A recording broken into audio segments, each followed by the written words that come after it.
सगळ्यांनी खड्या आवाजात सर्वांना पुन्हा एकदा जय हिंद. जय हिंद. ओके, छान.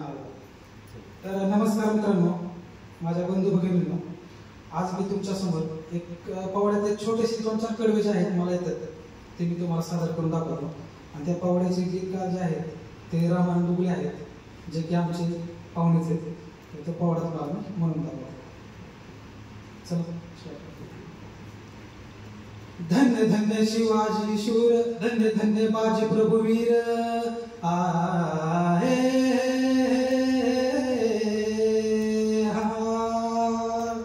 धन्य धन्य शिवाजी प्रभुवीर, धन्य धन्य बाजी प्रभुवीर, न धुंदर सुशूर भागर तसा तो दगडा, तसा तो दगडा, दिवस शोभा अंधा रंग मैदानी गरे झुंकारी, रंग मैदानी गरे झुंकारी. अफजल खानाच्या वडिलांनंतर त्याचा मुलगा फाजल खान झोपेतून जागा झाला आणि ओरडला, अब्बाजान. आणि मग शिवाजीला धरणार कोण हा सवाल विजापूरच्या दरबारात उपस्थित झाला. आणि मग फाजल खान याच्यासोबत सिद्धी-जोहरची नेमणूक केली जाते. तर हे दोघे आपली प्रचंड फौज घेऊन पन्हाळाकडे रवाना होतात. तर ते कसे बघा, उलमक्त सिद्धी-जोहर आहे,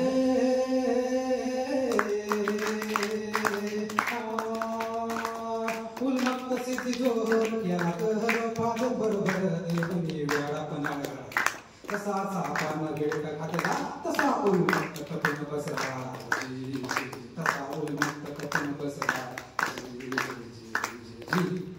आणि मग मार्च गेला, एप्रिल गेला, मे जूनही गेला, पण महाराजांना काय कळत नाही काय करावं आणि काय नाही. आणि मग काही कळेना महाराजांना व सिद्धीला घातला घाला. एक विचार मनामध्ये आला गणिती गावामध्ये उमजला, येतो शरण सांगा सिद्धीला पन्हाळ गड घेतो किल्ल्याला, उद्या करतो दस्तखत येतो तुमच्या भेटीला, जी जी जी तुमच्या भेटीला, जी जी जी उद्या करतो दस्तखत येतो तुमच्या भेटीला, जी जी जी तुमच्या भेटीला, जी जी जी. आणि मग शक्तीपेक्षा युक्ती महत्वाची म्हटलं जातं. महाराजांनी आपल्यासारखा दिसणारा, आपल्यासारखा बोलणारा शिवा काशी त्याला बोलावून घेतलं आणि विचारलं, शिवा आमचं तू घेऊन सिद्धीला भेटायला जातोस का?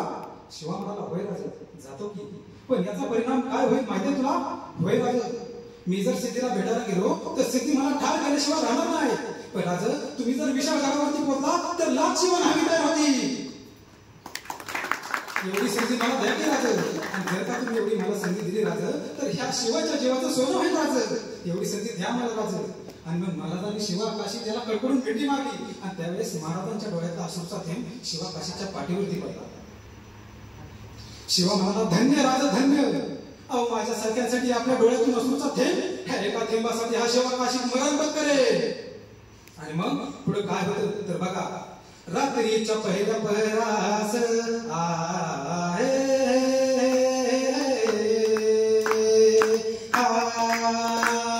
रात्रीच्या पहिल्या पहरास झाच्या सुमारास कडे उतरण्यास शोभा पालखीत बाजू संगती, पावसानं ओली झाली धरती, रात्र अंधारी मावळ चालती, दुसऱ्या पालखीत शिवा काशीत मोठ्या रुबाबात चालला धागा, अर्धादार झिर झिर झिर झिर झिर झिर झिर, अर्धादार झिर झिर झिर झिर झिर झिर. आणि मग दोन दिशेला 2 पालख्या निघाल्या. त्यापैकी एका पालखीला खाण्याच्या सण्याने गरडा घातलेला आहे आणि पालखीतून शिवा काशी त्याला बाहेर काढून सिद्धी समोर उभा केलाय. आणि मग त्यावेळेस 2 सौशेंद्र शिवा काशीवरती रोखले गेले. त्यातला एक जण म्हणतो, हुजूर हे शिवाजी नाही हो सकता. आणि मग तिकडून त्याला बातमी येते, हुजूर हुजूर शिवाजी भाग गया, शिवाजी भाग गया. आणि सिद्धी खडकला, आपल्या मेहनती तलवार त्याने बाहेर काढली आणि शिवावरती धरली. सच बता कोण है तू? शिवा म्हणाला, अरे मैं हूँ शिवाजी, सच बता वरना मारा जाएगा. आणि मग शिवा काशीत हसत म्हणतो, अरे जन्माला जरी शिव काशीत म्हणून आलो असेल, पण मरताना छत्रपती शिवाजी महाराज म्हणून मरतोय, हे भाग्य काय माझं गली का?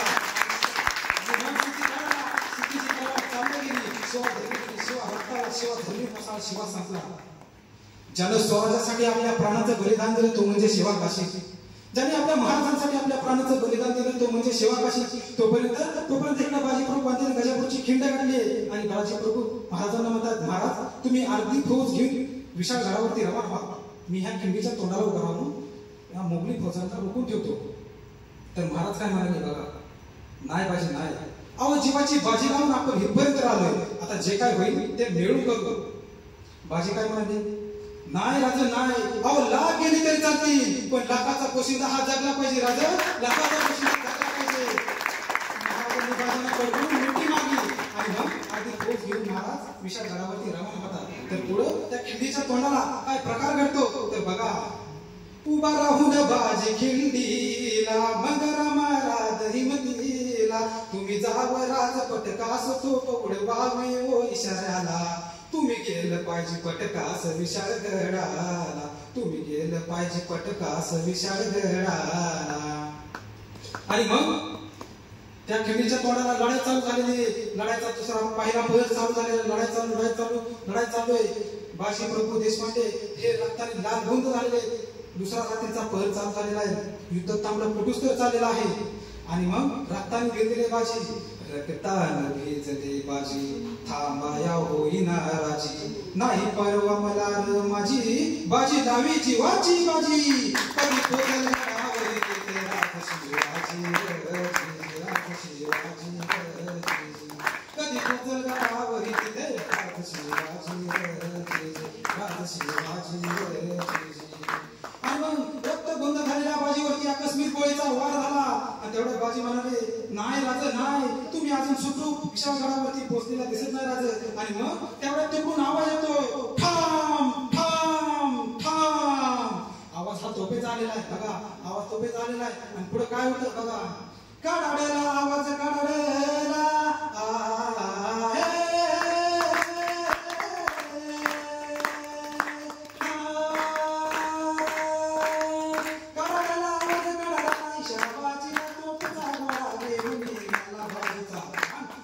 शब्दाची ठेवली जा बाजीनं केलं जीवाचं रान, बाजीनं केलं जीवाचं रान. आणि मग महाराज म्हणताय, धन्य बाजी धन्य. जर का खिंडीतली माती पाण्यात टाकली तर तिथे रंगेल बाजीच्या रक्ताचा, तिथे सुगंध धुळे बाजीच्या पराक्रमाचा. आणि जर का खिंडीला कान लावले तर आवाज ऐकू येतील, हर हर महादेव, हर हर महादेव. चूक भूल माफी करावी, कीर्तीवर नावी, चूक भूल माफी करावी, कीर्तीवर नावी, ध्यान धरावी, कल्याण कवीचा छंद, वंदितो गुरुदेवानंद, गातो शाहीर रामानंद रची.